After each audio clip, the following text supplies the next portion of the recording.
Hello everyone, I welcome you all once again to my education channel Prabhavi Education Hub, and in this video we are going to cover the second part of Lokpal and Lokayukt. This is chapter 61.2 and this series is Indian polity, and for this series I have taken reference from the Lakshmikant book. This is again a very important book as far as the UPSC and any other civil services examination, let it be BPSC or MPSC, right, or MPPSC, any exam, UPPSC, all the civil services, right from the UPSC to the state civil services examination, every examinations, these classes are very important, right?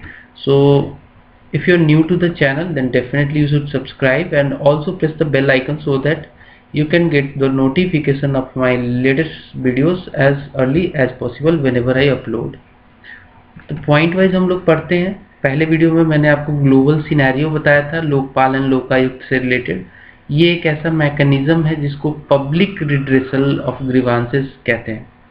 मतलब public के जो grievances होते हैं, जनता में जो grievances हैं सरकारी system को लेकर, सरकारी अफसर जो करप्ट हो जाते हैं उनसे रिलेटेड जो ग्रीवांसेस जनता में आती है उसको रिड्रेसल करने का एक मैकेनिज्म है ये, ठीक है। तो पोजीशन हमारे कंट्री की बात करें इंडिया में, तो the existing legal and institutional framework which is public servant inquiries act 1850, तो कई सारे हैं हमारे कंट्रीज में लोकपाल और लोकायुक्त के अलावा भी कई सारे ऑलरेडी एक्ट के थ्रू, कई सारे प्रोविजंस के थ्रू ऑलरेडी हम लोग सिटीजन्स का ग्रीवांस सॉल्व करते हैं। तो इसमें पहला है पब्लिक सर्वेंट इंक्वायरीज एक्ट जो कि 1850 का है। इससे भी जो करप्ट पब्लिक सर्वेंट्स हैं उन पर नकेल कसा जाता है, तो ये एक एक्ट है। देन इंडियन पेनल कोड जो कि 1860 का है। स्पेशल पुलिस इस्टेब्लिशमेंट 1941 वाला। दिल्ली पुलिस इस्टेब्लिशमेंट एक्ट जिसमें CBI जिसका पार्ट है 1946। Prevention of corruption act 1988, again इसके द्वारा भी करप्ट अधिकारियों पे के अगेंस्ट में क्या एक्शन हो सकते हैं, करप्शन क्या है, सब कुछ इसमें बताया गया है। Then commissions of inquiry act 1952 against political leaders and eminent public, ठीक है, public man. All India services conduct rules 1968, central civil services conduct rules. ये बेसिकली सारे ऐसे एक्ट्स हैं, रूल्स हैं जिनके द्वारा जनता का grievance related to public servant, या फिर पब्लिक सर्वेंट का मतलब आप खाली सरकारी अफसरों से मत समझना, इसमें बहुत सारे लोग आते हैं। इसमें इनफैक्ट PM को भी रखा जाता है। अभी जैसे लोकपाल हैं वो PM पे भी एक्शन ले सकते हैं अगर वो उनको लगता है कि PM ने भी कुछ करप्ट प्रैक्टिसेस की है या फिर माल एडमिनिस्ट्रेशन किया है। लेकिन मैं लोकपाल और लोकायुक्त के अलावा जो ऑलरेडी हमारे पास existing legal and institutional framework है जिसके द्वारा पब्लिक ग्रीवांस को सॉल्व किया जाता है वो बता रहा हूँ। तो मैंने यहाँ पे आपको सिविल कंडक्ट रूल्स, ये भी एक एक्ट है जिसके द्वारा सेंट्रल सिविल सर्वेंट्स जो होते हैं उनका कंडक्ट कैसा है उसके लिए बृहद प्रावधान इसमें दिया गया है। Railway services conduct rule act railway के अधिकारियों के लिए। Then vigilance organisations in the ministries and departments, attached and subordinate offices and public undertakings. Then central bureau of investigation CBI, ठीक है, 1963 में बनाया गया था CBI को। सेंट्रल विजिलेंस कमीशन 1964 में, स्टेट विजिलेंस कमीशन, ये सब काम करते हैं पब्लिक रिड्रेसल ऑफ ग्रीवांसेस के लिए। एंटी करप्शन ब्यूरोज इन स्टेट्स। लोकपाल, अब देखो यहाँ पे आया लोकपाल, ठीक है, लोकपाल जिसको ओम्बड्समैन भी कहते हैं centre. Lokayukta ombudsman in states. Divisional vigilance board, district vigilance officer, national consumer dispute redressal commission, national commission for SCs, national commission for STs। Again यहाँ पे जो ये हालांकि मतलब एक स्पेसिफिक एरियाज के लिए, लेकिन ये इस स्पेसिफिक एरिया में जो भी लोग इससे ग्रसित हैं, जिनको ग्रीवांसेस हैं सिस्टम के अगेंस्ट में, करप्ट अधिकारियों के अगेंस्ट में, वो इन जो मैं अभी आपको नाम गिना रहा हूँ यहाँ पे, जैसे मान लीजिए कोई SC से रिलेटेड कुछ कुछ गलत काम हो जाता है, जैसे कि शेड्यूल कास्ट को बेसिकली उनके अगेंस्ट में क्राइम्स ना हो, उसके लिए कमीशन बनाया गया, national commission for schedule caste. ऐसे ही national commission for scheduled tribes भी बनाया गया है। सुप्रीम कोर्ट है, हाई कोर्ट है, जो भी अगेन वहाँ पे वायलेशन जैसे आपका होता है फंडामेंटल राइट का, तो आप कहाँ जाते हो? सुप्रीम कोर्ट में जाते हो ना, हाई कोर्ट में भी जा सकते हो। तो ये अगेन सारी जो ये सब नाम है, सारे जो ये मैकेनिज्म है, इंस्टीट्यूशनल फ्रेमवर्क अवेलेबल है, ये रिड्रेसल ऑफ ग्रीवांसेस के लिए है।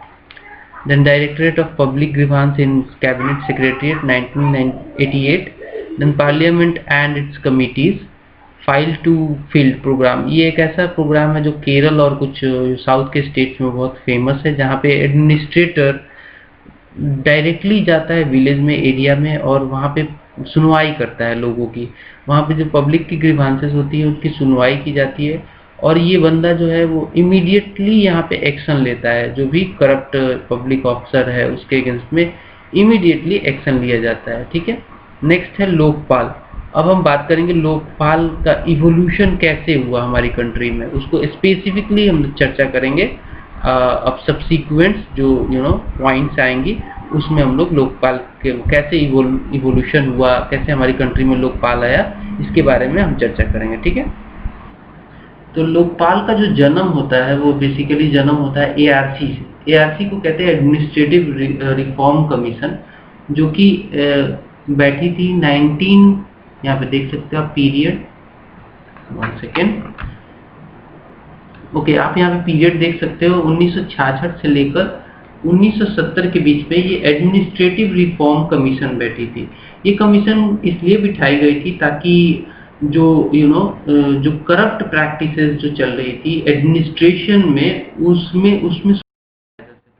और यही से उत्पत्ति होती है लोकपाल की। इसी ने रिकमेंड किया था एडमिनिस्ट्रेटिव रिसोर्स रिफॉर्म कमीशन, जो कि 1966 से लेकर 1970 के बीच में बैठी थी। इसने रिकमेंड किया था कि 2 स्पेशल अथॉरिटीज डेजिग्नेट करनी होंगी, एक तो लोकपाल और एक लोकायुक्त। लोकपाल होगा सेंट्रल गवर्नमेंट के लिए और लोकायुक्त होगा स्टेट गवर्नमेंट के लिए। तो ये बेसिकली 2 स्पेशल अथॉरिटीज का रिकमेंडेशन आता है एआरसी से ही, लेकिन इसको ठंडे बस्ते में डाल दिया गया। कई सारे एक्ट लाए गए, लेकिन वो वो एक्ट एक्चुअली कई सारे ऐसे बिल लाए गए इनफैक्ट जो एक्ट नहीं बन पाए। ठीक है, तो यहाँ पे बोला गया एआरसी के द्वारा कि जो लोकपाल होगा वो against ministers, secretaries at central and state level, ठीक है, उनके अगेंस्ट में ये काम करेगा। मतलब उनसे रिलेटेड जो ये लोग हैं, मिनिस्टर्स हैं, सेक्रेटरीज हैं जो कि सेंट्रल और स्टेट लेवल के हैं, वो अगर करप्ट हो जाते हैं, वो अगर माल एडमिनिस्ट्रेशन करते हैं, तो लोकपाल उन पर कार्रवाई कर सकते हैं। इन्होंने कहा इसी रिकमेंडेशन ने कि लोकायुक्त जो होंगे वो एक सेंटर पे होंगे, सेंटर में होंगे, एक बैठेंगे, और एक सारे स्टेट्स में बैठेंगे, जो कि सुनवाई करेंगे कैसे कंप्लेंट्स की, तो complaints against other specified higher officials जो कि स्टेट और सेंटर में होंगे, उनके अगेंस्ट में कार्रवाई की जाएगी लोकायुक्त के द्वारा। एंड जो इन्होंने बोला, एआरसी ने बोला कि जुडिशरी को इन लोकपाल और लोकायुक्त के परव्यू से, मतलब इनके ज्यूरिडिक्शन से बाहर रखना चाहिए। ये रिकमेंडेशन आया था एडमिनिस्ट्रेटिव रिफॉर्म कमीशन का, जो कि बैठी थी 1966 से 1970 के बीच में। नेक्स्ट देखते हैं, Lokpal would be appointed by president after consultation with the chief justice of India, the speaker of Lok Sabha and the chairman of Rajya Sabha. तो बेसिकली इसी एआरसी में एडमिनिस्ट्रेटिव रिफॉर्म कमीशन ने बोला कि जो लोकपाल होंगे उनकी नियुक्ति जो होगी वो प्रेसिडेंट करेंगे, लेकिन इसके लिए प्रेसिडेंट को कंसल्ट करना पड़ेगा चीफ जस्टिस ऑफ इंडिया से और स्पीकर ऑफ लोकसभा से।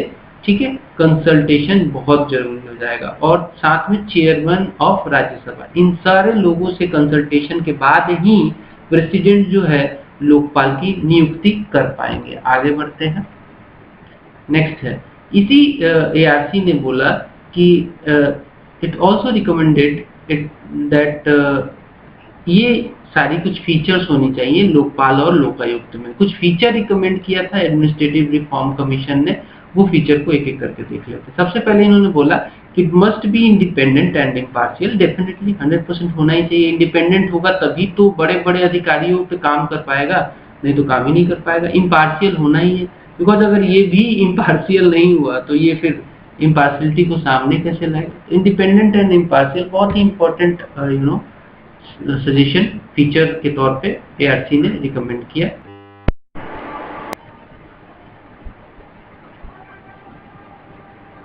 ठीक है, तो इंडिपेंडेंट एंड इम्पार्शियल इन्होंने बोला। आगे बढ़ते हैं। नेक्स्ट इन्होंने बोला कि जो इन्वेस्टिगेशन एंड इसकी प्रोसीडिंग होगी वो प्राइवेट होनी चाहिए। कहने का मतलब है कि इसको ओपन नहीं करके करना है, प्राइवेटली इसका काम होगा। मतलब कि with in the four wall of, with in the चार दीवारी इसकी जो इन्वेस्टिगेशन होगी जो बड़े बड़े अधिकारियों की, वो चार दीवारी के अंदर होनी चाहिए, प्राइवेट होना चाहिए। इसको पब्लिकली नहीं किया जा सकता है। इनफॉर्मल होना चाहिए इसका कैरेक्टर, जो भी इन्वेस्टिगेशन होगा। ठीक है, एंड जो अपॉइंटमेंट होगा लोकपाल का और लोकायुक्त का, वो नॉन पॉलिटिकल होना चाहिए। मतलब कि ऐसा नहीं कि उसमें पॉलिटिकल पार्टियां पार्टिसिपेट करने लगे। नॉन पॉलिटिकल होगा तो इम्पार्शियल होगा, इंडिपेंडेंट होगा। तो ये सारे कुछ रिकमेंडेशन दिए थे, और भी फीचर से रिलेटेड कुछ और भी रिकमेंडेशन थे जिनको मैं आपको बता देता हूँ। जैसे कि बोला गया ARC के द्वारा कि जो स्टेटस होगा लोकपाल का या लोकायुक्त का, वो हाईएस्ट जुडिशियल फंक्शनरी का जो होता है हमारे कंट्री में, उसका स्टेटस होना चाहिए। जैसे कि जुडिशियल फंक्शनरी, जैसे कि DJI हाईएस्ट जुडिशियल फंक्शनरी है, सुप्रीम कोर्ट के जजेस, इस टाइप का इनका स्टेटस होना चाहिए। मतलब इनका स्टेटस काफी ऊपर देना चाहिए, ताकि इनकी कार्रवाई पावरफुल लोग होंगे तभी तो पावरफुल बड़े बड़े अधिकारियों को अपने एक इन्वेस्टिगेशन में रखेंगे। ठीक है, they should also deal with the matters related to the injustice, corruption and favouritism. तो ठीक है, ये भी मैटर इनको डील करना है। इनजस्टिस हुआ है किसी पब्लिक, मतलब किसी जनता के, किसी भी जनता के बीच में अगर इनजस्टिस हुआ है किसी भी सरकारी अधिकारी के द्वारा, करप्शन हुआ है, फेवर किया गया है, तो उसके अगेंस्ट में कार्रवाई ये लोग कर सकते हैं। ऐसा इन्होंने ARC ने बोला था कि फीचर होना चाहिए इसका। एक और रिकमेंडेशन था रिलेटेड टू फीचर, वो ये था कि their proceeding should not be subject to judicial interference. मतलब जो लोकपाल होंगे एंड जो लोकायुक्त होंगे, वो जो कार्रवाई करेंगे, इनके कार्रवाई में जुडिशियल इंटरफेरेंस नहीं होना चाहिए। इंडिपेंडेंट छोड़ दो भाई इनको काम करने के लिए, किस लिए जुडिशियल इंटरफेरेंस लाना है यहाँ पे? जुडिशियल इंटरफेरेंस एक आएगा तो जुडिशरी अपना इंटरप्रिटेशन करेगी। ठीक है, इसलिए बोला गया कि जुडिशियल इंटरफेरेंस बाहर रखना होगा लोकपाल और लोकायुक्त के ऊपर से। ठीक है, आगे बढ़ते हैं। They should not look forward to any benefit or pecuniary advantage from the executive government।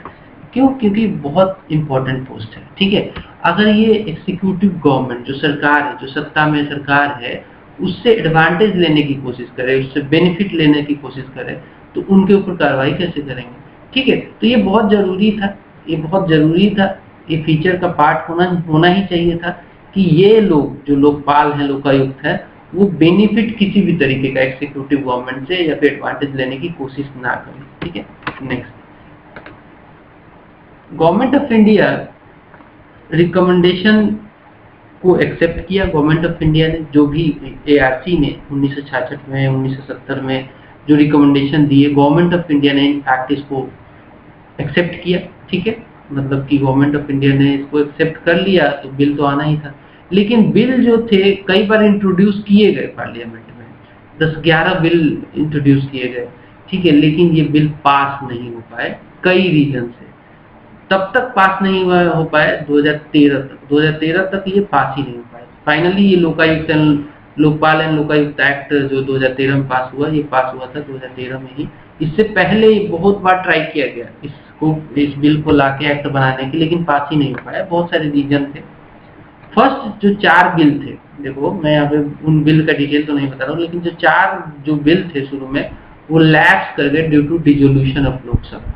Lok Sabha में बिल लाया गया, लेकिन लोकसभा ही डिसॉल्व हो गई, तो क्यों? वो तो फिर बिल तो पास ही नहीं हो पाया। देन फिफ्थ जो था वो विड्रॉ कर लिया गया सरकार के द्वारा ही। एंड जो छठा था, sixth and sorry for the inconvenience, 6th and 7th जो बिल था was also lapsed due to the dissolution of again 11th and 12th Lok Sabha. तो हर बार देख रहे हो आप, एक बार तो सरकार ने ही उसको विड्रॉ कर लिया, 4 बार तो डिसोल्यूशन हो गया लोकसभा का, 11वीं और 12वीं लोकसभा भी डिसॉल्व हो गई, तो छठा 7वां बिल भी लैप्स हो गया। अगेन जब 8वां बिल आया 2001 में तो वो भी लैप्स हो गया, बिकॉज 13वीं लोकसभा 2004 में डिसॉल्व हो गई। 9वां बिल आया 2011 में, वो विड्रॉ कर लिया सरकार ने, बिकॉज एक्चुअली इसमें कुछ कहानी थी, वो कहानी मैं आपको समझा दूंगा। 9th बिल, ठीक है, तो 9 बिल ऑलरेडी यहाँ पे लैप्स हो गए, विड्रॉ कर लिए गए, इधर लैप्स और विड्रॉल हो गया यहाँ पे, तो लोकपाल एंड लोकायुक्त एक्ट नहीं बन पाया 2011 तक। में आपको 2011 तक की कहानी मैंने बता दी, लेकिन 2011 में ही सरकार ने अगेन एक बिल लगाया, नया बिल था वो, और उसी को हमने एक्चुअली 2013 में एक्ट बना दिया था, जिसको कहा जाता है लोकपाल एंड लोकायुक्त एक्ट 2013। इसके बारे में डिटेल में मैं आपको अगले वीडियो में समझाऊंगा। इतना आपको कहानी मैंने समझाया, इसका थोड़ा जीस्ट बता देता हूँ यहाँ पे। पोजीशन इन इंडिया, तो apart from Lokpal and Lokayukta act जो कि 2013 का है, उसके अलावा भी कुछ existing legal and institutional frameworks हैं, जो ये सारे नाम मैंने आपको बताए, ये पब्लिक ग्रीवांस के लिए हैं, ठीक है, या फिर करप्शन के लिए है, पब्लिक ग्रीवांस के लिए। लोकपाल कैसे इवॉल्व हुआ? एआरसी ने रिकमेंड किया, उसने ये सारी फीचर्स बताई, और इस फीचर्स के दम पे गवर्नमेंट ऑफ इंडिया ने एक्सेप्ट किया रिकमेंडेशन, एआरसी वाले का रिकमेंडेशन एक्सेप्ट करके कई बार ट्राई किया, बिल लाया, लेकिन बिल पास नहीं हो पाया 2011 तक। ये छोटी सी कहानी थी इस क्लास की। अगली क्लास में कुछ और कहानी के तौर पे ही मैं आपको 2013 का जो ये एक्ट है, लोकपाल एंड लोकायुक्त एक्ट, इसको समझा दूंगा। आपकी अंडरस्टैंडिंग इम्प्रूव होते जाएगी, आपको अच्छे से समझ में आएगा। पीडीएफ मैं आपको लास्ट में दे दूंगा। So that's all from this video. अभी भी नहीं सब्सक्राइब किया तो भाई सब्सक्राइब करो, लाइक करो इस वीडियो को, और शेयर करो। शेयरिंग इज केयरिंग कहते हैं ना, अपने जो ट्यूटर है उसको भी थोड़ा हेल्प कर दिया करो शेयर करके, ठीक है। दैट्स ऑल, मिलते हैं अगले वीडियो में। नमस्कार।